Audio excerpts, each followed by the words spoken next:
একে একে ব্যর্থ সবাই। নিলামে অর্থ অপচয় করেছেন কাবিহা মারান। 23 কোটি রুপির হেনরিক লেশেন, 18 কোটি রুপির পেট কামিন্স, 14 কোটি রুপির ট্রেভিস হেড, কিংবা প্রথম ম্যাচে সেঞ্চুরির দেখা পাওয়া 11.50 কোটি রুপির ঈশান কিষান।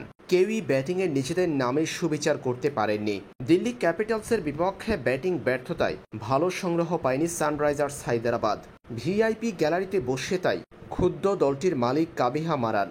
এদিন দিল্লি ক্যাপিটালসের বিপক্ষে কেবল 163 রান করেছে সানরাইজার্স। 14 কোটি রুপির ট্রেভিস হেইডের ব্যাট থেকে এসেছে কেবল 22টা। ইম্প্যাক্ট ক্রিকেটার হিসেবে মাঠে নেমে ওপেনিংয়ে ব্যর্থ তিনি। প্রথম ম্যাচে সেঞ্চুরির দেখা পাওয়া 11.50 কোটি রুপির ঈশান কিষান করেছেন কেবল 2 রান। এদিকে দলটির সবচেয়ে দামি ক্রিকেটার হেনরিক লেশেন, যিনি করেছেন কেবল 32 রান। 23 কোটি রুপির এই ক্রিকেটারের ব্যাট থেকেও ভালো সংগ্রহ পায়নি দলটি।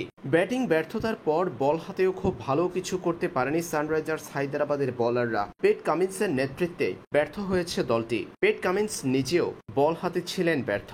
সব মিলিয়ে কারি অর্থ ব্যয় করে হতাশা কিনেছেন কাবিহা মারান।